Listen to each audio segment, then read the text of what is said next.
Association में रहो, upline की सुनो, मतलब जो भी आपके साथ बिजनेस में काम कर रहा है, जो एक्टिव है और जो वर्किंग है, उसकी सुनते रहो, क्योंकि वो ही आपका भला चाहता है और वही आपको आगे बढ़ाना चाहता है और वो आपको हमेशा मोटिवेट करेगा। हमारे बिजनेस में भी हम हमेशा कहते हैं डुप्लीकेट करना है, डुप्लीकेट करना। और बहुत सारे लोग इस बात को सोचते हैं, डुप्लीकेट का मतलब हरकतें, आपके एक्शंस, आपकी बात करने का तरीका, वो डुप्लीकेशन होता है। बट आपने बहुत खूबसूरत बात बोली कि डुप्लीकेशन कॉपी करना नहीं होता, एसोसिएशन करनी पड़ती है, प्रॉस्पेक्टिंग करनी पड़ती है, क्लोजिंग करनी पड़ती है, लाइन अप करना पड़ता है, बहुत कुछ करना पड़ता है। तो आपको कभी थकावट नहीं फील होती? आपको नहीं लगता कि यार मतलब मैं नवाज कहाँ चला गया, मैं एक्टर हो गया? थकावट उस काम से होती है जिसका शौक आपको नहीं होता। मुझे हमारे यहाँ जितने लोग यहाँ पे बैठे हैं ना नवाज, वो एक टर्म हम यूज करते हैं, अपलाइन डाउनलाइन। जो ऊपर वाला है वो अपलाइन है, जो नीचे वाला है वो डाउनलाइन है। और सारे डाउनलाइन माँ बाप की तरह समझते हैं अपलाइन को। और जितनी आपने बातें बोली वो सारी कुछ यहाँ पे उसी तरीके से ही लागू होती है कि लोगों को ऐसा लगता है कि आपको सक्सेसफुल हो तो हमको तो दे दो, कर दो, हेल्प कर दो, एक डीआर कर दो, कुछ नीचे डाल दो, जेनोलॉजी बढ़ा दो, मेरे प्लान्स कर दो। बट माँ बाप जो हम लोग हैं वो हर बार कहते हैं खुद करो, खुद सीखो, खुद समझो, खुद गिरो, खुद उठो। और जितने लोग यहाँ बैठे हैं वो बहुत बार गिर चुके हैं और हर बार उनको ये भी पता है कि गिरते हैं तो माँ बाप हमेशा होते हैं उठाने के लिए, बट गिरना जरूरी है। गिरना जरूरी, बिल्कुल बिल्कुल गिरना जरूरी है। कहते हैं ना कि फील्ड में रहोगे तो छक्का लगता है। क्रिकेट के हिसाब से देखें, पवेलियन में बैठ के थोड़ा ना छक्का लगता है, फील्ड में रह के छक्का लगता है। जैसे उसमें है, जब तक तोड़ेंगे नहीं तब तक छोड़ेंगे नहीं। लेकिन यहां चूंकि टीम है पूरी, तो आप सब टीम का फर्ज बनता है उस डायलॉग को इस तरीके से बोले, जब तक जोड़ेंगे नहीं तब तक छोड़ेंगे नहीं। तो ऐसे बहुत सारे यहाँ पे बैठे हैं जिन्हें अपने ऊपर डाउट है, जिन्हें ऐसा लगता है कि मैं कर पाऊंगा क्या, जिन्हें ऐसा लगता है कि शायद मुझ में अब उस बात की एबिलिटी नहीं है या मुझ में कुछ है नहीं, मैं कम हूं। और हम जब स्टेज पे आते हैं तो हमें देख करके लोगों को ऐसा लगता है, आपको देख के आज लोगों को ऐसा लगता है कि इसने तो कर लिया, मैं नहीं कर पाऊंगा। तो ऐसे लोगों को आप क्या कहना चाहेंगे?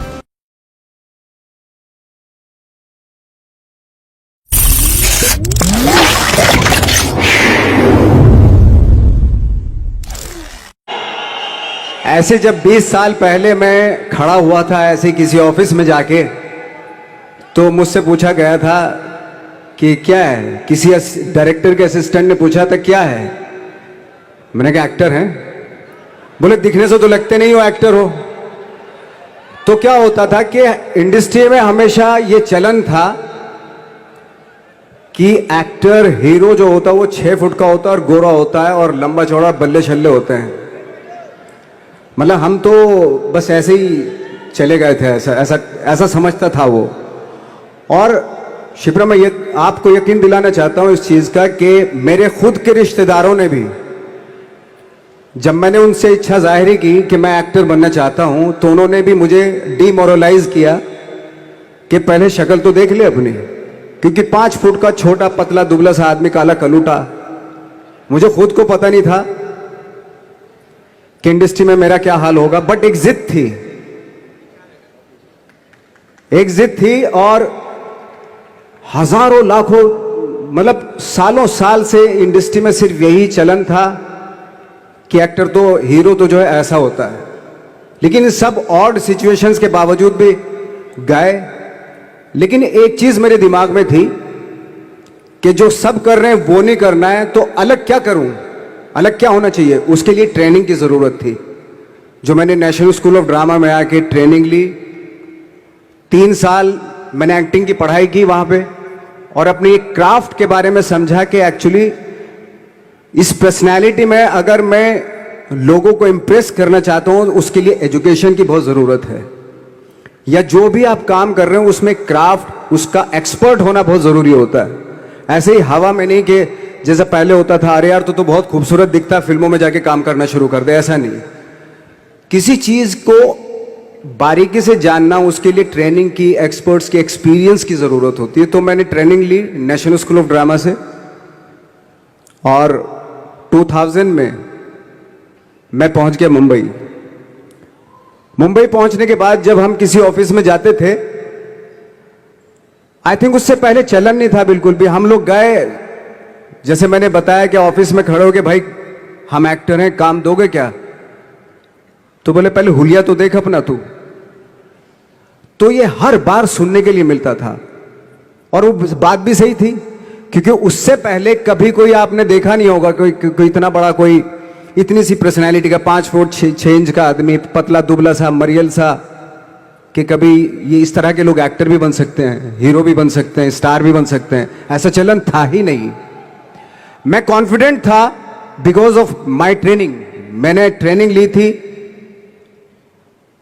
और अपनी क्राफ्ट के बारे में बहुत अच्छे से जानता था मैं, और उस चीज का सिर्फ कॉन्फिडेंस था मुझे कि आज नहीं तो कल, कल नहीं तो परसों, या 10 साल या 20 साल या 30 साल, 30 साल के बाद नंबर जरूर आएगा मेरा। मैंने कभी भी अपने को टारगेट नहीं किया, टारगेट नहीं दिया मैंने कि अगर 2 साल ट्राई करके देखता हूं, उसमें अगर हो गया तो ठीक है, वरना कोई दूसरा फील्ड अपना लूंगा, ऐसा कभी नहीं। जिस चीज का पैशन होता है, जज्बा होता है, अगर आप दिल से चाह लो ना, तो पूरी दुनिया झुक जाती है उसके ऊपर। उसको पूरा करने के लिए पूरी कायनात एक हो जाती है कि इस आदमी की जिद के लिए, इस आदमी की जिद के आगे झुकना पड़ेगा, और पूरी दुनिया झुकती है आपकी जिद के आगे। लेकिन आपको जिद्दी होना पड़ता है, आपको बहुत सारे सेक्रीफाइस भी करने पड़ते हैं, क्योंकि ये आपने चाहा है। परीक्षा देनी पड़ती है आपको, जितना बड़ा इम्तिहान होगा उतनी बड़ी परीक्षा भी देनी पड़ेगी। आसान काम नहीं है। छोटे छोटे टारगेट बनाएंगे तो छोटों में ही निपटारा हो जाएगा। हमेशा अपने आप को टारगेट बढ़ा दो। तो उसके लिए हमेशा अपने आप को अनकंफर्ट जोन में डालो, कि जो इम्पॉसिबल है उसको पॉसिबल करने की शिद्दत, पैशन आपके अंदर होना चाहिए, वो हो जाता है।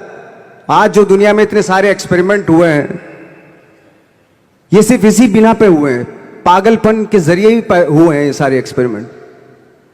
एक मैंने कहीं सुना था कि जब आप एक्सपेरिमेंट करते हैं तो फेलियर भी होते हैं, कई बार फेलियर होते हैं। कोई एक एक्सपेरिमेंट करने के लिए, कोई एक चीज करने के लिए बहुत बार हमने भी झेला है, बहुत बार फेलियर हुए हम लोग। लेकिन एटलीस्ट हमें इतने सारे फेलियर होने से इतने तरीके पता चले कि इन तरीकों से सक्सेस नहीं मिल सकती। फॉर एग्जाम्पल, एडिसन ने जब बल्ब का आविष्कार किया तो 100 बार एक्सपेरिमेंट किए अपनी जिंदगी में।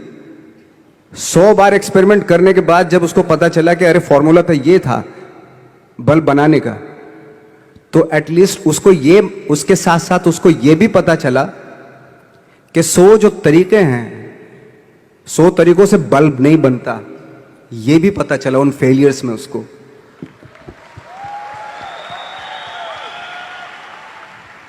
जब हम लोग मुंबई आए तो हमें मालूम था हमारे पास पर्सनैलिटी नहीं है, हमारे पास बैक नहीं है, या हमारे फादर दादा परदादा तो फिल्म इंडस्ट्री में है नहीं, हम ही हैं। तो हमें क्या करना चाहिए? इसलिए लोगों के बीच में घुसे रहते थे, आम लोगों के बीच में घुसे रहते थे, उनका एक्सपीरियंस सुनते थे, उनको ऑब्जर्व करते थे। तो आई थिंक मेरे पास 15 साल तक, 10-12 साल तक कोई काम नहीं था। जैसे आपने बताया कि बहुत ही 10-10 सेकंड के रोल करके घर में आके बैठ जाता, पूरे साल खाली बैठे रहते थे हम लोग। लेकिन एक चीज थी कि लोगों के बीच में रहते थे। लोगों के बीच में रहने से ये एहसास हुआ हमें कि तरह तरह के लोग हैं, लेकिन हमारी इंडस्ट्री में सिर्फ एक ही तरह की एक्टिंग होती है। हजारों करोड़ों लोग हैं इस दुनिया में, लेकिन एक्टिंग सिर्फ एक ही तरीके से होती है हमारे यहां। तो मुझे लगा यार, ये मैं तो ट्रेन भी हूं, मुझसे अपनी आर्ट भी आती है, और हजारों लोगों को मैं ऑब्जर्व भी कर रहा हूं, तो ये तो सबसे अच्छा सूत्र है। इससे तो मैं बहुत कुछ कर जाऊंगा। तो जब ये सूत्र पता चला मुझे कि अब मैं ये जो हजारों लोगों को मैंने ऑब्जर्व किया है, अब जब भी मुझे कोई रोल मिलेगा उन्हीं में से वो एक इंसान होगा। उसी में वो बाला साहब ठाकरे होंगे, उसी में मंटो होगा, उसी में गणेश गायतोंडे होगा, उसी में फैजल खान होगा, उसी में माजूमदार साहब होंगे। तो इस तरह के, ये कब हुआ? जब हमने लोगों को ऑब्जर्व करना शुरू किया, लोगों के बीच में रहे, मैं 15 साल के बाद जो मेरी लाइफ थी जिसमें खाने तक को नहीं मिलता था, अब फॉर्चुनेट अपने आप को समझने लगा था कि थैंक गॉड कि मुझे ऐसे ऐसे लोगों के बीच में मुझे रहने का मौका मिला। तो कभी भी आई थिंक मुझे लगता है कि कभी भी जब आप स्ट्रगल कर रहे होते हैं ना, वो एक मौका होता है आपके पास, वो एक चांस होता है आपके पास कि कैसे उसमें आप अपना ऑब्जर्वेशन, एक्सपीरियंस, जब आपको काम मिलेगा वो उसमें लगाएंगे आप। तो मेरी लाइफ बहुत ही, आज जब मैं सोचता हूं कि यार ये तो बहुत ही अच्छा हुआ, तो जो 15, 10, 12 साल मैंने बिना काम के गुजारे, जो लोगों के बीच में रहा था मैं, आज वो काम आ रहा है मेरे। जहां जरा सा कोई कैरेक्टर मिलता है तो आदमी इसलिए कनेक्ट करता है उनसे कि उनको लगता है कि यार ये तो मेरे पड़ोस का ही, आसपास का ही ये बंदा है। मैंने देखे हैं इस तरह के लोग। आई थिंक यही हमारी सबसे बड़ी जीत है as an actor.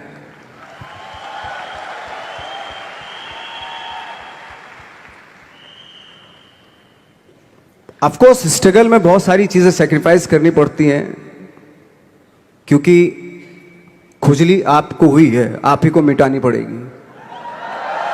You know,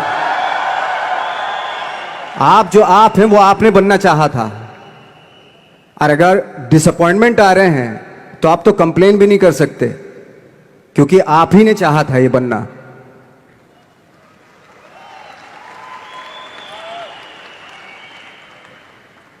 तो बस यही था कि 10-12 साल तक मैंने सोचा था, 10-12 साल जब स्ट्रगल हो गए तो मेरे बहुत ज़्यादा वो भी हुआ कि यार छोड़ के चले जाते हैं, कुछ काम मिल नहीं रहा, क्या हो रहा है, कुछ पता नहीं, आई डोंट नो मिल पाएगा या नहीं मिल पाएगा।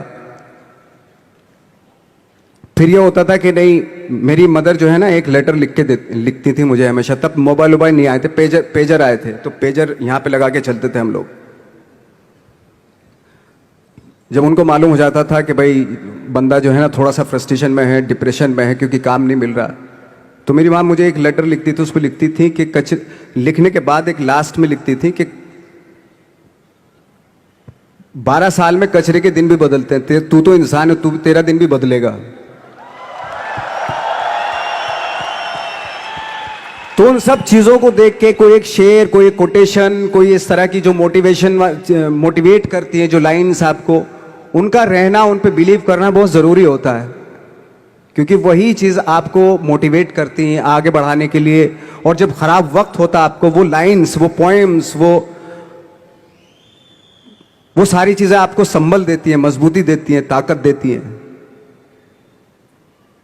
और मैं जिस गांव से आया था, डिस्ट्रिक्ट मुजफ्फरनगर के एक छोटा सा गांव था बुढ़ाना।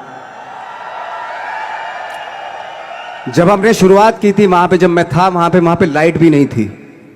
1 घंटे के लिए रात में कभी आ गई, या 1 महीने के बाद हल्का सा मुंह दिखा के चली गई। इस तरह की लाइट इस तरह होती थी। वही लैंप में पढ़ना स्टार्ट किया, लैंप।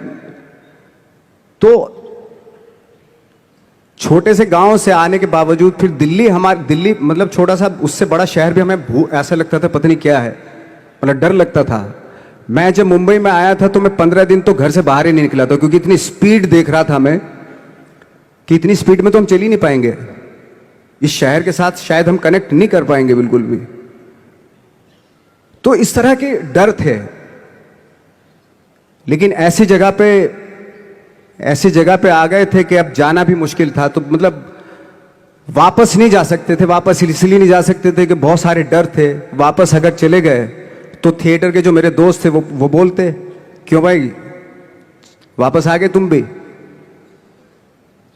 जैसे बहुत सारे लोग वापस आ रहे तो तुम भी वापस आ गए, चलो लग जाओ, ठीक है। गांव में इसलिए नहीं जाता था अपने कि जो पहले ही बोलते थे वो लोग कि शक्ल तो देख ले, फिर हार के उनके सामने चला गया तो क्या बोलेंगे वो तो वही बोलेंगे कि हमने तो पहले मना किया था कि मत जाओ, क्या सूरज शक्ल थोड़ा ही थी तुम्हारी स्टार बनने की, एक्टर बनने की। तो ये बहुत सारे डर थे जिसकी वजह से मैं अपने ना तो गांव जाता था, ना जहां से ट्रेनिंग ली थी दिल्ली से, ना वहां जाता था। मैंने जो भी है मरना जीना मुंबई में ही होगा। रही बात सक्सेस की, सक्सेस अगर 30 साल बाद भी मिलेगी उसके लिए भी मतलब तैयार रहना चाहिए। सक्सेस की कोई डेट नहीं होती, कोई तारीख नहीं होती, कोई टारगेट नहीं होता कि इतने ही दिनों में मिल जाएगी।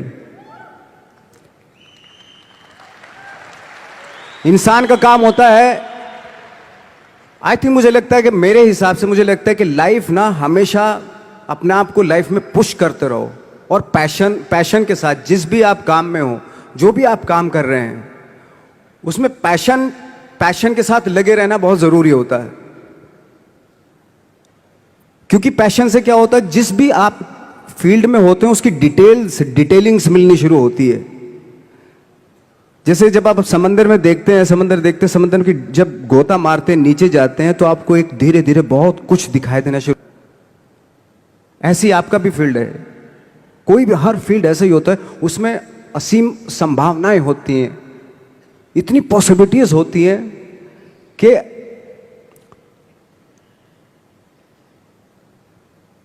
आई थिंक दुनिया का हर हर काम में इतनी सिर्फ अगर एक दर्जी है पैंट सीता है, 1000 तरीके की पैंट सी सकता है वो, अगर वो चाहे तो। अगर उसने नहीं चाहा तो वो जो ट्रेंड चला रहा है वही सीता जाएगा। लेकिन अगर उसने चाह लिया कि मैं ऐसा कुछ करता हूं, तो 1000 तरीके की पैंट उसी में 1000 तरीके की सी देगा वो पैंट। ऐसे हर फील्ड में पॉसिबिलिटीज बहुत होती हैं, और एक परफेक्शन होता है। फॉर एग्जाम्पल, जैसे हम लोगों ने ट्रेनिंग इसलिए ली कि परफेक्शन आ जाए अपने काम में।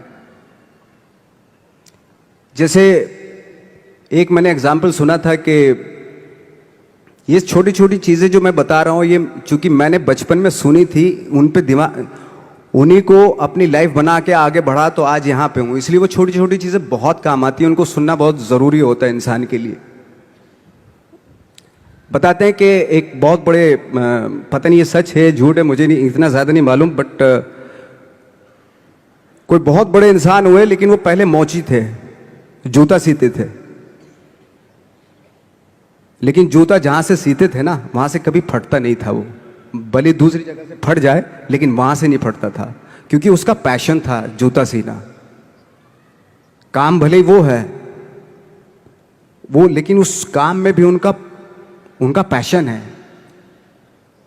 तो इसी वजह से वो इतने पॉपुलर होते चले गए कि यार जूता फट गया लेकिन सिलवाना वहीं जाके है, क्योंकि वहां अगर उन्होंने सी दिया वहां पे, जिंदगी भर वहां से जूता नहीं फटेगा। तो छोटी छोटी चीजों में ये जो परफेक्शन, पैशन, ये सारी चीजें होती है जो आपका आगे बढ़ाती हैं, बहुत आगे ले जाती हैं। लेकिन उसके वही है, कुछ चीजों का होना वाकई बहुत जरूरी होता है। फिर एक्सपीरियंस आपका, आपकी नॉलेज। जैसे मेरा मानना है कि मैं आई एम सॉरी टू से, बट मेरा खुद का मानना है कि मैं लक पे बिलीव नहीं करता हूं। मेरे सामने आज तक मेरे सामने लकीली कोई चीज नहीं हुई कि मैं लकीली यहां तक पहुंच गया। आज जो आप प्रोमो देख रहे थे, जो क्लिपिंग्स देख रहे थे मेरी, मैं लकीली नहीं पहुंचा हूं यहां पे। मैंने उसके लिए मेहनत की है, मैंने उसके लिए नॉलेज इकट्ठी की है, मैंने उसके लिए ट्रेनिंग ली है। अगर लक पे डिपेंड करता ना मैं, तो अपने एक रूम में रहता, देखते हैं यार लक जब होगा तो हो जाएगा, ऐसे थोड़े ना होता है। बाला साहब ठाकरे का जब मैंने रोल किया तो वो लकीली नहीं हो गया। उसके लिए 1 महीना में पहले हारमोनियम पे बैठा मैं कि बाला साहब कहां से बोलते हैं, उनका सुर क्या है, उनका टेक्सचर क्या है, उनकी वॉइस का, उनकी वॉक कैसे है, वो चलते कैसे हैं, उनका वेट किस चीज पे ज्यादा डिपेंड करता है। हर आदमी का जो वेट होता है, किसी का थाइज पे होता है, किसी का फुट पे होता है, किसी का बट पे होता है वेट, किसी का कमर पे होता है। हर आदमी का एक वेट शिफ्ट करने का एक अलग तरीका होता है। तो हम लोग इतनी डिटेल में जाते थे कि बाड़ा साहब किन चीजों पे वेट कर रख के चलते हैं, ऐसे चलते हैं, कोई या तो ऐसे चलते हैं या ऐसे चलते हैं, इस तरह की बहुत सारी डिटेल होती है। जब आप जाते हैं तो बहुत सारी चीजें पता चलते हैं। मेरे सामने इतने चैलेंज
लोगों के क्या होता है, स्टार्स हमेशा शीशों के घरों में रहना शुरू कर देते हैं।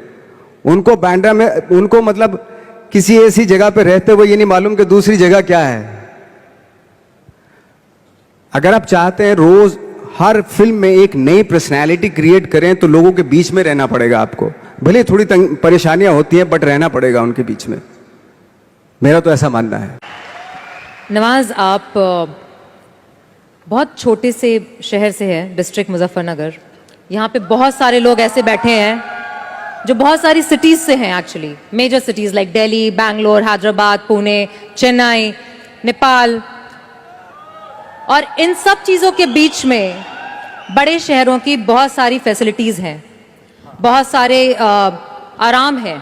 जबकि आपके शहर या जिस शहर से मैं हूँ, जहाँ पे एजुकेशन भी नहीं मिलती है, जहाँ पे खाना पीना, जैसे आपने बोला बिजली, कोई भरोसा नहीं होता कब आएगी, जाना तो नॉर्मल है। हाँ, तो वहाँ पे उस छोटे से शहर में रह के एक परिवार में जहाँ पे कभी किसी ने एक्टिंग के बारे में दूर दूर तक नहीं सोचा था, और आप 8 भाई बहन हैं, सबके साथ रह के परिवार में परिवार का चीज करने की जगह एक अलग से ये जो थॉट आया था अलग से कि मैं एक्टिंग करूंगा, और वो भी काफी दिन बाद जब आपने जॉब भी कर ली उसके बाद, तो जब वो थॉट आया तो परिवार ने आपको सपोर्ट किया। और अगर रिश्तेदारों ने, जैसे आपने बोला कि कहा, तो आपके दिमाग में उस समय क्या चलता था? मेरे दिमाग में ये तो नहीं आया था कि मुझे एक्टर बनना है, बट इतना जरूर था कि कुछ तो नया करना है। क्या करूंगा मुझे नहीं आइडिया था। जो सब लोग करते हैं जो वो नहीं, कुछ अलग करना है मुझे। लेकिन मुझे ये नहीं मालूम था कि मुझे एक्टिंग करनी है। और इसीलिए मुझे लगता है आज जब मैं सोचता हूं कि अगर मैं किसी भी फील्ड में होता, एक्टिंग के अलावा किसी भी फील्ड में होता, तो मैं एक्सपेरिमेंटल जरूर होता। क्योंकि मुझे आदत थी कि मुझे जो ट्रेंड चल रहा है उसके अगेंस्ट, मैं बहुत रिबेलियस था, रिबेलियस किस्म का इंसान हूं मैं, आज भी हूं, रहूंगा। क्योंकि मुझे अच्छा लगता है जो ट्रेंड चल रहा होता है उसके अगेंस्ट कुछ काम करना, चाहे मुझे अच्छा लगता है वो। क्योंकि क्या है ना कि जो चलन चल रहा है, आई थिंक उसको बहुत आसान है उस चलन के साथ चलना। उसके अगेंस्ट चलना, उसके लिए सालों लग जाते हैं। बीच बीच में आपको ये भी लगता है कि यार शायद पॉसिबल नहीं है, लेकिन जब पॉसिबल होता है ना तो तब बड़ा अच्छा लगता है। तब ये जैसे आज मुझे फील हो रहा है ना, तब ऐसा लगता है। यहाँ पे जितने लोग भी बैठे हैं और इंक्लूडिंग मुझे, हमने भी ऐसा कुछ शुरू किया है या हम भी ऐसा कुछ कर रहे हैं जो ट्रेडिशनल नहीं है, जो बहुत अलग है, और जिसके लिए बहुत लोग बोलते हैं कि पता नहीं होगा कि नहीं होगा, कर पाएंगे कि नहीं कर पाएंगे, या तुम कर रहे हो करके दिखाओ, तुम कर लिए तो देखते हैं। और लोग जगह जगह समय समय पर हर समय हर किसी को, यहाँ पे जितने लोग भी बैठे हैं उनको कहते हैं कि तुमसे तो हो नहीं पाएगा, और हो गया तो राम जाने। तो जब हमें ये कैसे हुआ, ये कैसे हुआ, फिर पूछते हैं कैसे हुआ, हाँ ये कैसे हुआ फिर भी सुन लेंगे, बट साथ में अगर आगे करने को करो ना तो हिम्मत नहीं होगी। तो आपने जब शुरू किया और आपने जब करना शुरू किया, और आज आपकी वो दोस्त जिन्होंने आपको बोला या जो रिश्तेदार आपको बोलते थे कि तुझसे नहीं हो पाएगा, वो आज क्या कहते हैं? देखो ये है कि जैसे मैंने बताया कि मुझे कदम कदम पे ये बोला गया, जिस रिश्तेदार, मेरे सबसे पहले तो रिलेटिव्स ही बोलते हैं आपके, बोले भाई ये जो करने जा रहा है तू, ये तेरे बस का नहीं है, तू देख ले, अपना बस का नहीं है ये। और जब हो जाता है तो ऑफ कोर्स यही कि हमने तो बोला था, अब पता नहीं कब बोला था, मुझे भी नहीं पता कब बोला था उसने कि हमने तो बोला था हो जाएगा। एक किस्सा मुझे याद है कि जब मेरा एक मैगजीन आती है जीक्यू की मैगजीन पे जब मेरा 2012 में मेरा छपा, तो मुझे एक बहुत बड़ी मॉडल थी मुंबई की, तो उन्होंने बुलाए, दोस्त थी, काफी सालों के बाद, 3-4 साल के बाद मिलना हो रहा था। तब मैं 3 साल पहले स्ट्रगल ही कर रहा था ऑलमोस्ट, लेकिन जैसे जीक्यू में आया मेरा मैगजीन में, तो वो शॉक्ड हो गई। और वो बहुत ही खूबसूरत, लंबी चौड़ी खूबसूरत मॉडल की तरह बिल्कुल, और मैं ऐसा दिखने में, तो मुझे बुलाया, बोला यार तुम जीक्यू के पेज पे आए हो? मैंने हाँ। तुम कैसे जीक्यू के पेज पे आ गए? मैंने पता नहीं, मुझे भी पता नहीं क्यों आए हो। तुम्हें मालूम है तुम जीक्यू के पेज पे आए हो? मैंने हाँ। तुम्हें पता नहीं तुम कैसे आए हो, क्यों?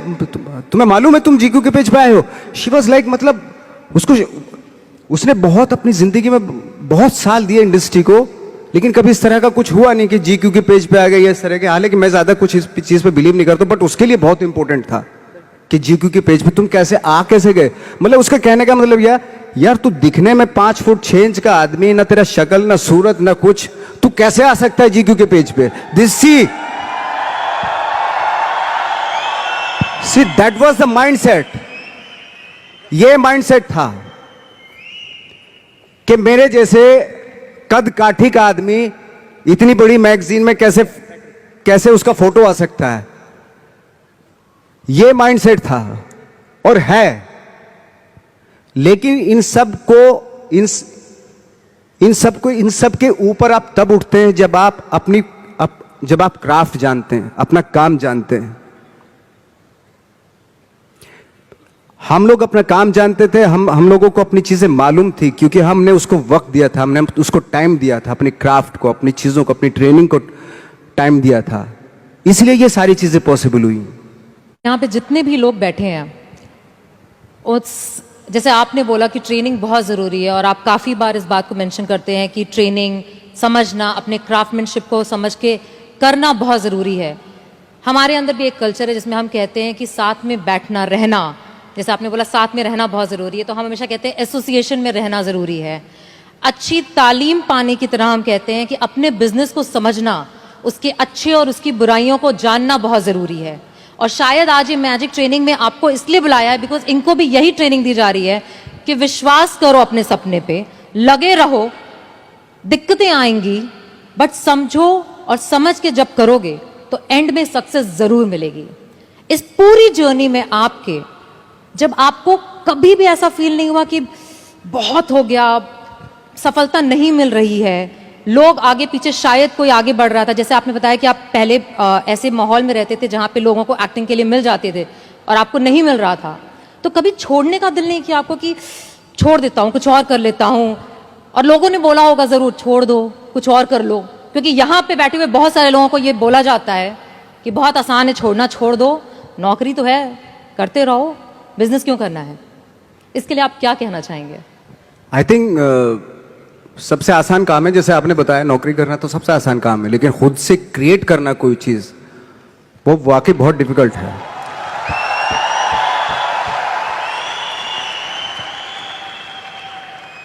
क्या होता है ना कि सरकारी नौकरी मिल गई, बस अब कुछ नहीं चाहिए, पूरी जिंदगी गुजार देते हैं, क्योंकि मिलता रहेगा, वो सो हटाएंगे तो नहीं, आपको मिलता रहेगा, सरकारी पैसा आता रहेगा आपके पास। लेकिन खुद से जब करते हैं ना, तो उसको करते हुए बहुत दिक्कतें आए, डेफिनेटली बहुत दिक्कतें आएंगी, क्योंकि खुद का कुछ क्रिएट कर रहे हैं आप, और क्रिएशन में हमेशा प्रॉब्लम आती है, वो आसानी से नहीं हो जाता, कोई भी क्रिएट चीज आसानी से नहीं हो जाती।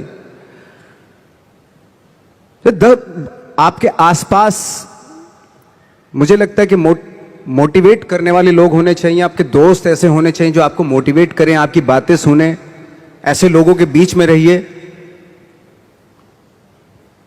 जो आपको हर वक्त आपकी बातें सुने, आप चाह क्या रहे हो, क्या सोचते हो आप, उसकी रेस्पेक्ट करें। और सारे जो ग्रुप जो होता है, वो उसकी थॉट को रेस्पेक्ट करके उसको एग्जीक्यूट करें, वो बहुत जरूरी होता है। तो आई थिंक जैसे हमारे यहां भी होता है कि बहुत सारे टैलेंटेड एक्टर होते थे, जब हम दिल्ली से मुंबई की तरफ आते हैं तो बहुत सारे जत्था का जत्था 15-20 एक्टर्स आते थे, तो बीच बीच में गायब होने लगते थे वो, पता नहीं कहा, कोई कहीं चला गया, कोई कहीं चला गया, किसी ने छोड़ दिया, किसी ने दुकान कर ली, है ना, किसी ने कुछ कर लिया, ऐसे चले जाते थे। मैंने कहा वो एक्टर कहाँ गया? वो तो चला गया। क्यों? एक काम नहीं मिल रहा था यार। अच्छा वो तो यही है मुंबई, वो क्या कर रहा है? बोले कुछ नहीं कर रहा है, ऐसे ही। तो पता है ऐसा क्यों होता था? कुछ एक्टर थे जिनका सर्किल बहुत करेक्ट होता था, और कुछ एक्टर थे जिनका सर्किल जो है ना बहुत ही गंदा सर्किल था, डिप्रेस करने वाला है ना, ऑलरेडी फ्रस्ट्रेटेड थे वो लोग, इस तरह का सर्किल था। तो हमेशा ना मुझे लगता है कि अवेयर रहना चाहिए कि मैं किन लोगों के बीच में रहता हूं, वो बहुत जरूरी है। क्योंकि क्या होता है कि अगर आप डिप्रेस फ्रस्ट्रेटेड लोगों के बीच में रहोगे ना, तो आप भले एनर्जेटिक हो, टैलेंटेड हो, लेकिन 5-7 साल रहने के बाद आप भी वैसे ही हो जाएंगे, क्योंकि वो एनर्जी आपकी सक कर रहे हैं, आपको दे नहीं रहे, कुछ भी एनर्जी आपकी ले रहे हैं वो। तो बहुत सारे एक्टरों से जब मैं मिलता था, वो बिल्कुल ही गिव अप कर दिया था उन्होंने, पर यार ऐसे क्यों दिखाई दे रहे हो ऐसे, और उनके थॉट भी बदल जाते हैं, पता है, वो सारी कंप्रोमाइज वाले, अरे यार जो भी है ठीक है, थोड़ा मोड़ा छोटा पोटा दिलवा दो जो भी बनेगा, यार तू तो बहुत टैलेंटेड था, तू इस बात पे आगे कि छोटा मोटा कुछ भी वो दिलवा दो, यानी कि कंप्रोमाइज कर लिया ना उसने लाइफ से अपनी।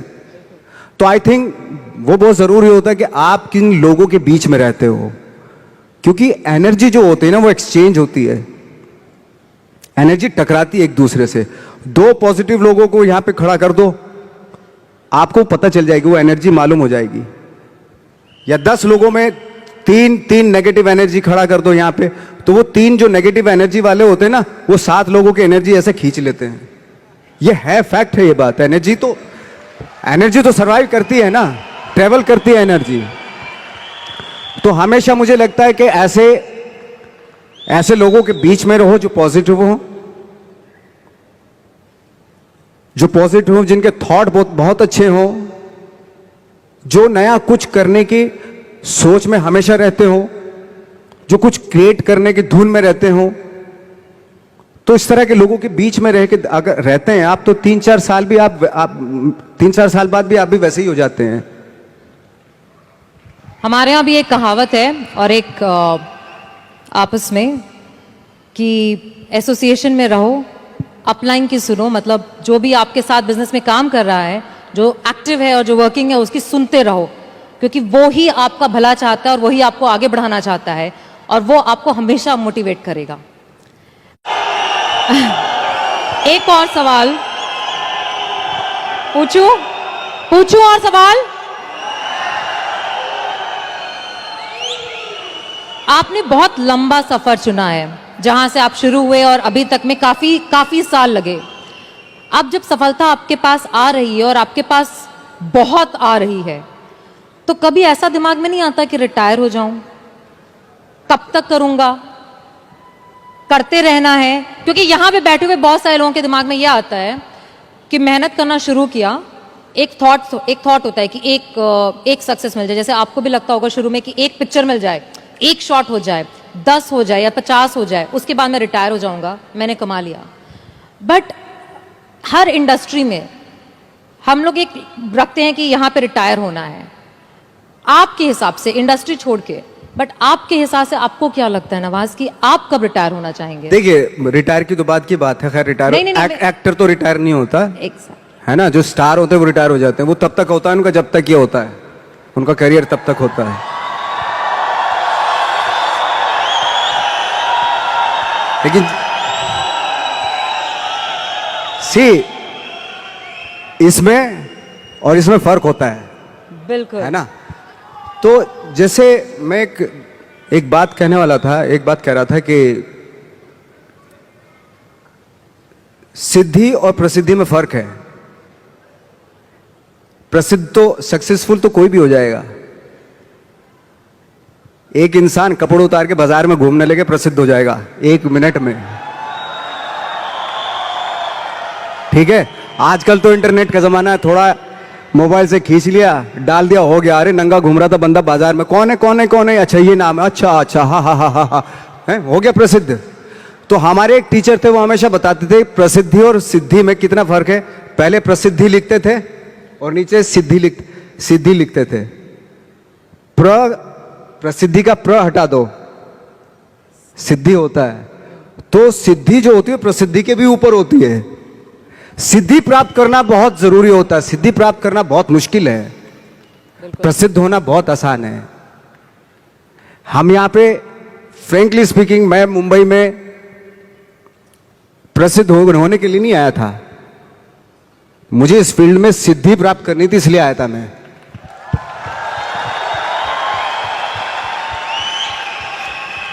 प्रसिद्धि आज आपके पास है, कल को उनके पास होगी तो इसको भूल जाएंगे, परसों उसके पास होगी, दोनों को भूल जाएंगे। लेकिन जिसके पास सिद्धि होगी ना, उसको आप कभी नहीं भूल सकते। आप जो भी काम कर रहे हैं, अगर आप उसमें उसमें आपका पैशन है, जज्बा है, उसमें आपका मैडनेस है, तो वो आपको, वो सिद्धि आपको मिलेगी। गौतम बुद्ध ने भी इतना टाइम दिया था वो सिद्धि प्राप्त करने के लिए। तो सिद्धि प्राप्त करना बहुत जरूरी होता है। वो बिरले ही होते हैं, मतलब। और ये पॉसिबल है कि आपको अपने फील्ड में आप सिद्धि प्राप्त कर सकते हैं, लेकिन उसके लिए वही, फिर वो पैशन, वो ऑनेस्टी, वो बहुत सारे एलिमेंट है जो जरूरी होते हैं। इनफैक्ट मैंने बहुत सारे आपके इंटरव्यूज देखे थे जहाँ पे मैंने एक कॉमन चीज़ पाई कि आप हमेशा ये बात कहते हैं कि मैं जो रोल करता हूँ, मैं जो काम करता हूँ, मैं उसमें जाके घुस के उसको बनना नहीं चाहता हूँ। जैसे आपने अभी बोला, ठाकरे जी का रोल करते वक्त आपको ऐसा महसूस हुआ कि मुझे उनको कॉपी नहीं करना था, बट मुझे उनको समझना था, उनकी जिंदगी को जीना था और उसे दर्शाना था। हमारे बिजनेस में भी हम हमेशा कहते हैं डुप्लीकेट करना है, डुप्लीकेट करना। और बहुत सारे लोग इस बात को सोचते हैं, डुप्लीकेट का मतलब हरकतें, आपके एक्शंस, आपकी बात करने का तरीका, वो डुप्लीकेशन होता है। बट आपने बहुत खूबसूरत बात बोली कि डुप्लीकेशन कॉपी करना नहीं होता, डुप्लीकेशन समझना होता है। तो आप, मतलब आपके हिसाब से आपका सबसे बड़ा इंस्पिरेशन, जिसको आप देख करके हमेशा कहते हैं कि इससे मुझे इंस्पिरेशन मिलती है, जब आपने शुरू किया था, वो कौन था? मैं सच बताऊं, मैंने बहुत सारे इंटरव्यूज में ये भी बोला है कि इंस्पायर होने के लिए जरूरी नहीं कि बहुत बड़े बड़े लोगों को देखें आप। इंस्पायर तो आप अपने गांव में जो एक गणित का टीचर होता है ना, उससे भी इंस्पायर हो सकते हैं आप। मैं बहुत से ऐसे आम लोगों से इंस्पायर हुआ हूं जिनका परफेक्शन था, भले ही वो कोई भी काम कर रहे हो, लेकिन उसमें उसका परफेक्शन होता था, वो ऑटोमेटिकली होता था। उसके पीछे आई डोंट नो उसकी क्या क्या थॉट था। फॉर एग्जाम्पल, मेरे यहाँ पे एक मैकेनिक था, मैं सच बता रहा हूं, उसको इतनी नॉलेज थी उसमें, अपने काम में, कि वो दूर से गाड़ी, चलती हुई गाड़ी को ना बता देता था कि उसमें ये प्रॉब्लम है। बॉनेट खोलता था, सबसे पहले हाथ उसी इंस्ट्रूमेंट पे जाता, उसी अपरेटस पे जाता था उसका, जहां प्रॉब्लम होती थी। ऐसे हाथ किया और ठीक हो गई गाड़ी। तो ये मैंने सोचा, यार ये तेरे अंदर ये क्या खास बात है, ऐसे तू कैसे सोच लेता है? कि उसने बताया, नवाज भाई, मैं रात में सोता हूं ना, तो भी पुर्जों के बारे में सोचता हूं मैं,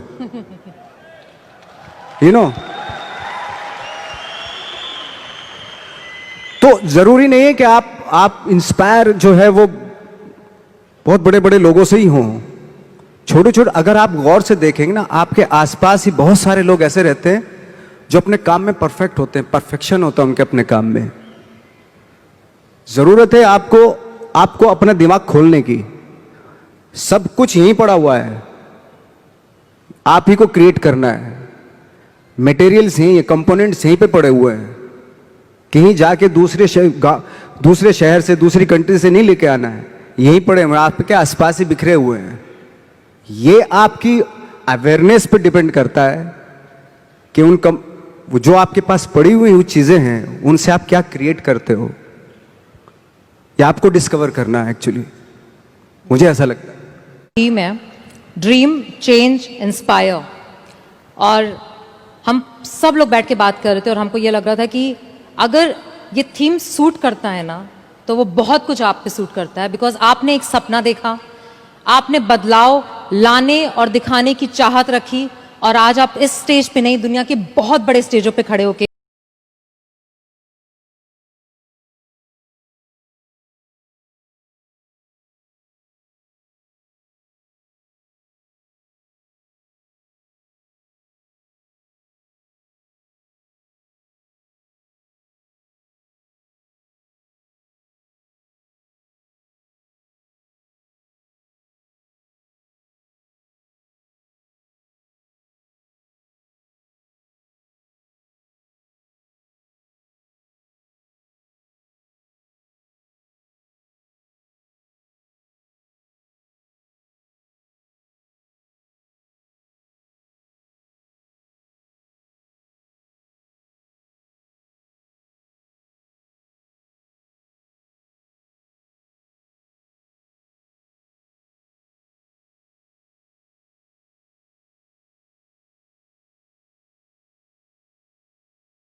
उसके जैसा करने लगा हूं, मतलब जो मैंने सपना देखा था, यू नो।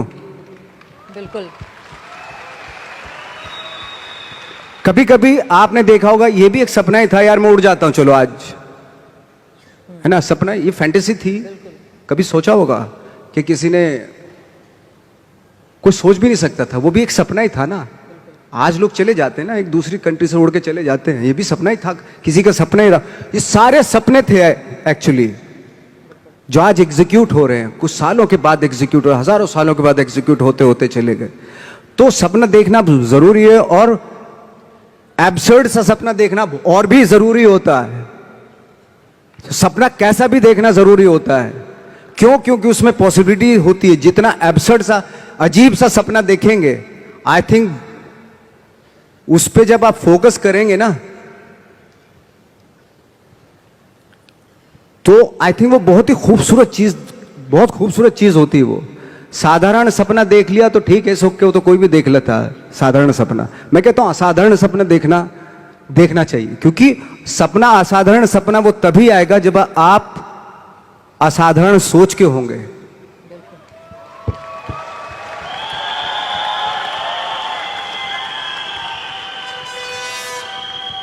आपकी एक बहुत बहुत बहुत बहुत, मतलब कितने बहुत लगाऊं शायद कम होगा मेरे हिसाब से, एक सीरीज है,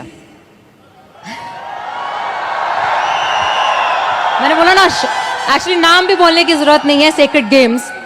नेटफ्लिक्स पे इस समय सबसे ज्यादा वॉच सीरीज में से है। अब मुझे पता है कि मैं, I was travelling at that time, और मुझे जब सीजन 2 रिलीज हुआ ना, तो इतना वेट करी थी कि कंट्रोल नहीं हुआ। मैंने सारे डाउनलोड करके फ्लाइट में, पूरी फ्लाइट में बैठ के कंटिन्यूअस देखा। और पूरी सीरीज में मैंने सिर्फ एक चीज, ये मेरा ऑब्जर्वेशन है, मेरा थॉट प्रोसेस है, देखा कि आपने बहुत शिद्दत से काम किया। चाहे उस कैरेक्टर में इतने ट्विस्ट थे, इतने ट्विस्ट, आपने हर चीज को जब किया। हमारे बिजनेस में हम कहते हैं कि बहुत कुछ ना, जब लाइफ में हमको आता है और हमें करना पड़ता है ना, तो कई बार हम बहुत कंफ्यूज हो जाते हैं। हम समझ में आता है कि इतनी सारी चीजें एक साथ कैसे करेंगे। एक कैरेक्टर को जब आप करते हैं एज एन एक्टर, और आपको इतने मॉड्यूलेशन करने पड़ते हैं, जैसे हमें बिजनेस में एसोसिएशन करनी पड़ती है, प्रॉस्पेक्टिंग करनी पड़ती है, क्लोजिंग करनी पड़ती है, लाइन अप करना पड़ता है, बहुत कुछ करना पड़ता है। तो आपको कभी थकावट नहीं फील होती? आपको नहीं लगता कि यार मतलब मैं नवाज कहाँ चला गया, मैं एक्टर हो गया? थकावट उस काम से होती है जिसका शौक आपको नहीं होता। मुझे 365 दिन मैं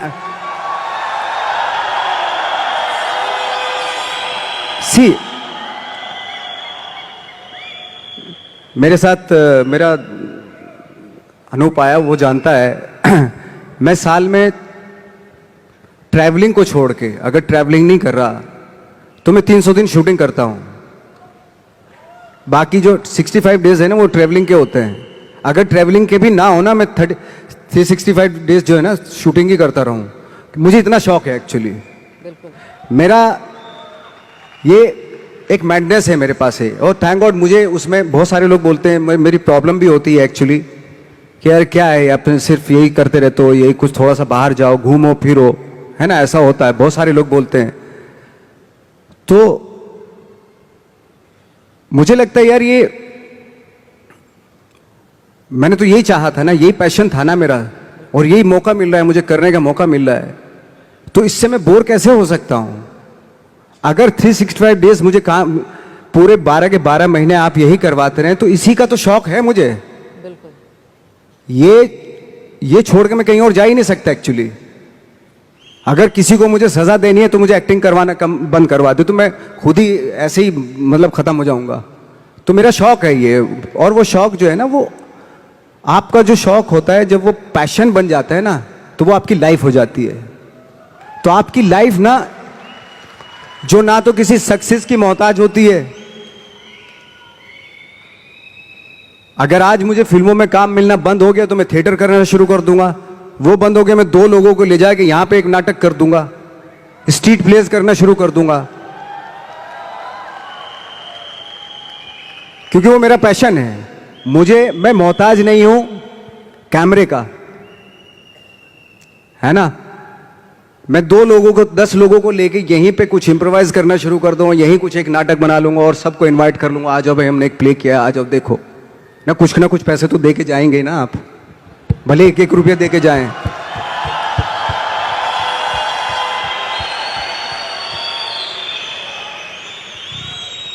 तो हम लोग जो है बहुत सारी चीजों के मोहताज नहीं है, अगर छोड़ भी देंगे ना तब भी हम अपना, कहते हैं ना कि वो एक होता है कि एक किसी को आप रेगिस्तान में भी छोड़ दो, वो बिजनेस, एक कौम होती है जो बिजनेस करती है, बिजनेसमैन, ओके, अगर उनको रेगिस्तान में भी छोड़ दो कि वहां पे भी बिजनेस कर लेंगे वो, बिल्कुल। मुझे लगता क्योंकि उनकी रग रग में होता है वो, उनके ब्लड में होता है वो। जो भी आप काम करें वो काम आपके बाकी ब्लड में होना बहुत जरूरी है, उसके लिए मैडनेस होना बहुत जरूरी है। आई थिंक यहां बैठे 10,000 लोगों के दिल में भी कुछ मैडनेस है।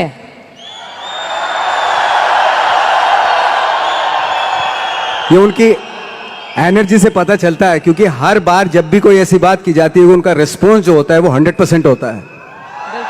इसी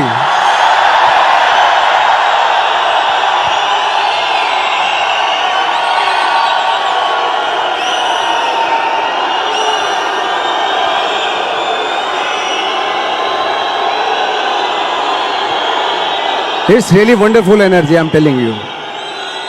Beautiful energy. ये एनर्जी बचा के रखनी है काम के लिए, हमेशा के लिए बचा के रखनी है एनर्जी। जब मैं तो इतने हम लोगों का था कि इतने बेशरम हो गए थे हम लोग, जब बोलते थे ना हमसे कि यार मुश्किल है, हम तो मैंने कि बेशरम बनना पड़ता है, बहुत जरूरी है। कहाँ जाएगी सक्सेस? सक्सेस के लिए ना बेशरम बनना पड़ता है, ऐसा बन जाओ कि सक्सेस भी शर्मा जाए।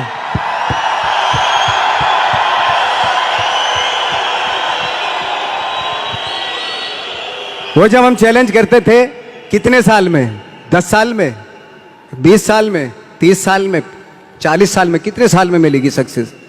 हम तो रेडी थे, मैं 40 साल तक भी स्ट्रगल करता रहता अगर नहीं मिलता मुझे, मेरे अंदर तो वो पैशन था।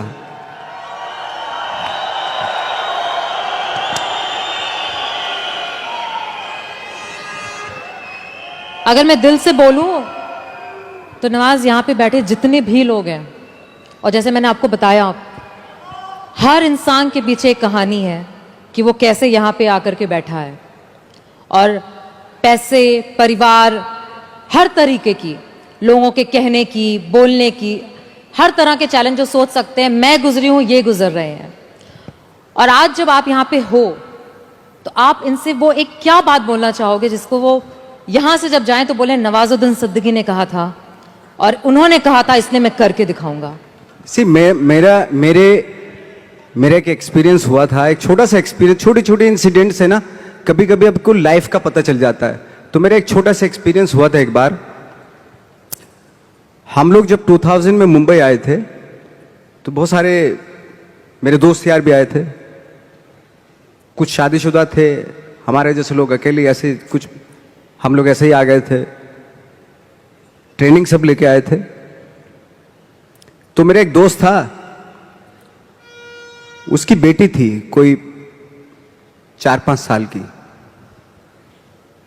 तो ये वो किस्सा बता रहा था कि नवाज, पता है परसों मैं अपनी बेटी को लेके जा रहा था, उसने कहा पापा मुझे आइसक्रीम चाहिए, है ना, और मेरे पास पैसे नहीं थे। जो कहानी सुना रहे थे उन्होंने बोला, मेरे सीनियर ही थे वो थिएटर के, उन्होंने बोला मेरे पास पैसे ही नहीं थे। और मैंने सोचा यार मैं अपनी बेटी को, मतलब वो स्ट्रगल कर रहे थे फिल्मों के लिए, टीवी सीरियल्स उनको मिलते थे लेकिन वो कर नहीं रहे थे कि नहीं फिल्मों में ही करूंगा, फिल्मों में डायरेक्ट फिल्में स्टार्ट करूंगा। तो ऐसा था उनका, इस वजह से उनको काम नहीं मिल रहा था। तो उनकी बेटी ने जब बोला पापा मुझे आइसक्रीम चाहिए, तो जब उन्होंने बोला कि बेटा मेरे पास पैसे ही नहीं है, तो नवाज उस दिन मैंने सोचा कि भाड़ में जाए टीवी सिनेमा या वो, मैं टीवी करूंगा लेकिन अपनी बेटी को जब भी बोलेगी आइसक्रीम खिलाऊंगा, है। बट द थिंग इज, सी, मैंने बोला दादा मेरे सीनियर थे, बोले दादा अगर मेरी बेटी होती, वो भी 4-5 साल की है, मैं उसको आइसक्रीम ना लेके देता। और मैं जो ये अगर मैंने सोच रखा था कि मैं टीवी नहीं करूंगा तो मैं टीवी ना करता, और अगर मेरी बेटी उस वक्त पे मुझसे आइसक्रीम आती तो मैं उसको आइसक्रीम ना खिलाता, थोड़ा बहला लेता मैं उसको, तो आइसक्रीम भूल जाती वो। और ये लेकिन मैं करता वही जो मेरा पैशन था। बहुत बड़ी बात है। दुनिया में कोई भी माँ बाप ऐसा नहीं जो अपने बच्चों से प्यार ना करता हो, बिल्कुल।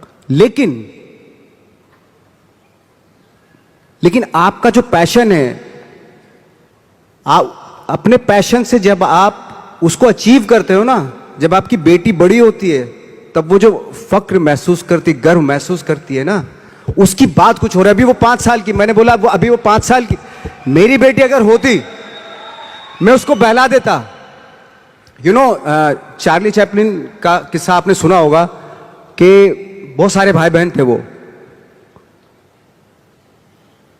तो भूख लगती थी उनको, है ना, खाने वाने को कुछ होता नहीं था, तो उनकी जो मदर क्या करती थी, जब भूख लगती तो बच्चे माँ के पास आते थे, मामा भूख लगी है ये वो सब, तो उनकी मदर क्या करती थी, उनकी मम्मा क्या करती थी, जो विंडो थी उनमें सबको एंगेज कर लेती थी। वो देख सामने जो आ रहा है, देख कैसे चल रहा है, वो कैसे बात कर रहा है, वो देख हा हा हा हा हा, कैसे देख कैसे गिर गया, वो केले के छिल पे फिसल गया, वो सबको दिखाती थी।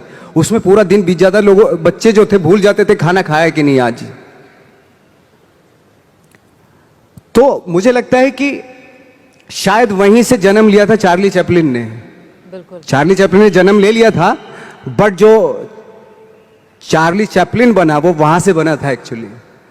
तो मेरे कहने का मतलब ये कि ठीक है, बच्चा है, बच्चे को तो आप संभाल सकते हो, तो बहला सकते हो, खाना खिला सकते हो, आइसक्रीम की जगह आज खाना खिला सकते हो, लेकिन बच्चे के लिए उस जिद के लिए, उसकी वो जिद के लिए आप कंप्रोमाइज करें, ऐसा मैं नहीं मानता। मुझे नहीं लगता कि वो आप अपने पैशन से कंप्रोमाइज करें।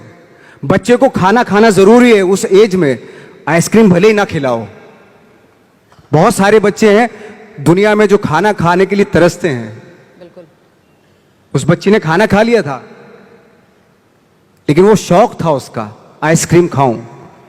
खाना खा लिया ना, पेट भर गया ना, अभी थोड़ा उसको वो अगर उस वक्त पे स्ट्रगल फिल्मों के लिए करता तो शायद वो बहुत बड़ा आज अपना पैशन अचीव कर लेता, अपनी सक्सेस अचीव कर लेता जो वो चाहता था। लेकिन उसने वो बच्ची की जिद पे कि मुझे आइसक्रीम चाहिए, उस पर कंप्रोमाइज कर लिया उसने कि नहीं, मैं अब टीवी सीरियल भाड़ में जाए, कोई भी काम मैं करके आऊंगा, लेकिन मैं अपनी बच्ची को इसका आइसक्रीम खिलाऊंगा। बच्चे की जिद, बच्चों के छोटे छोटे शौक होते हैं, अगर उनको आप पूरा करने पे आ गए ना, तो फिर वो तो चलते चलते बोले पापा ये मुझे खिलौना दिलवा दो, अभी ये दिलवाओ, अभी ये दिलवाओ। उसकी आदत पड़ गई अगर ऐसी, तो वो फिर तो आपको आप भूल जाओ, फिर वो पूरी दुनिया के खिलौने उसको चाहिए होते हैं। लेकिन एक टाइम पे आपको बोलना पड़ता है बच्चे को भी, अभी चुप हो जा, अभी बहुत हो गए खिलौने।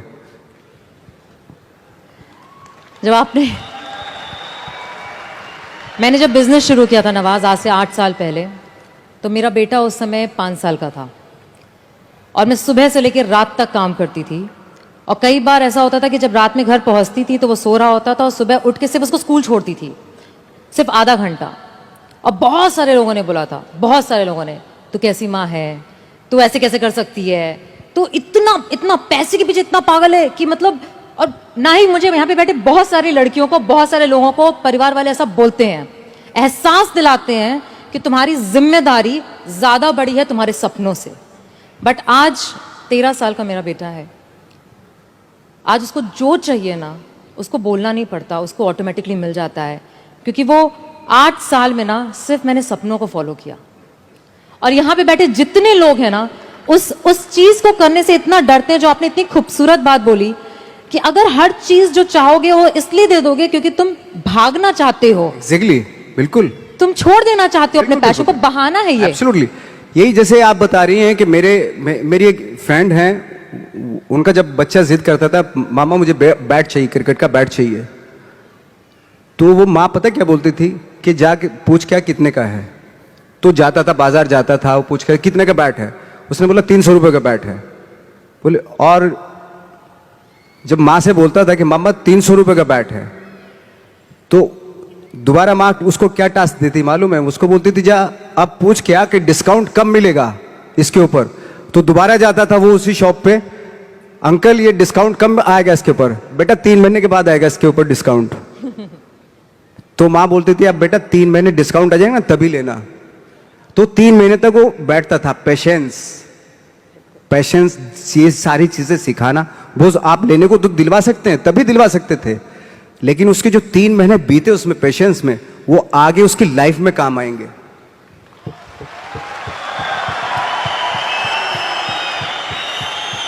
वो कहते हैं ना कि सक्सेस जब मिल जाती है और बहुत पैसा आ जाता है आपके पास, तो अपने बच्चों के शौक पूरे करने लगते हैं आप। जब वो बड़े होते हैं ना बच्चे, उनको करने की क्या जरूरत है? हमारे तो शौक पूरे हो गए, हमारे बाप तो रख के गया, सब कुछ है, पूरा एम्पायर रख के गया हमारे लिए, हमें करने की क्या जरूरत है? तो उस तरह के हो जाते हैं वो बच्चे। जब तक उनको एहसास कराना बहुत जरूरी है कि इसलिए आपने देखा होगा बहुत सारे हमारे यहाँ स्टार हैं, तो उनके जो बच्चे हैं उनको बना बनाए सारी चीजें मिल जाती है। कभी कभार ऐसा भी होता है, एक आध एग्जाम्पल बता रहा हूं मैं जनरली नहीं बता रहा हूं। आजकल तो खैर माँ बाप जो है बहुत समझदार हो गए हैं, वो अपने बच्चों को, चाहे वो स्टार हो चाहे आप हो हम हो, कि अपने बच्चों को कैसे पालना है, तो वो बहुत समझ से पालते हैं आज की डेट में। जैसे बहुत बड़े स्टार थे हॉलीवुड के, तो उनका बेटा बहुत बिगड़ा हुआ था, शायद बहुत सारे लोग नाम भी जानते होंगे, बहुत बिगड़ेल बच्चा था। तो कई बार उसने कुछ गाड़ियां भी बड़ी रैश चलाता था ऐसे ऐसे, और एक बार जेल में चला गया वो। तो जब वापस आया तो बोले पापा आपने मुझे मतलब मेरी बेल नहीं करवाई। तो पापा ने बोला कि यार ऐसा है, और उसने जो सारी प्रॉपर्टी है अपनी ट्रस्ट के नाम कर दी, जो स्टार था उसने। तो उसने बोला कि ना तो आपने मेरी बेल करवाई और सारी प्रॉपर्टी जो है आपने ट्रस्ट के नाम कर दी, मैं आपका बच्चा नहीं हूं क्या? तो उसने बोला कि अगर तेरे को मैंने नाम दिया है, अगर तू काबिल होगा ना इसी नाम से सब कुछ कर लेगा। अगर मैं सोच के तुझे पैसा दूंगा क्योंकि तू काबिल नहीं है, मैं जितना भी पैसा तुझे दूंगा ना वो भी बर्बाद कर देगा तू। अगर काबिल होगा तो अब खुद ही क्रिएट कर लेगा सारी चीजें।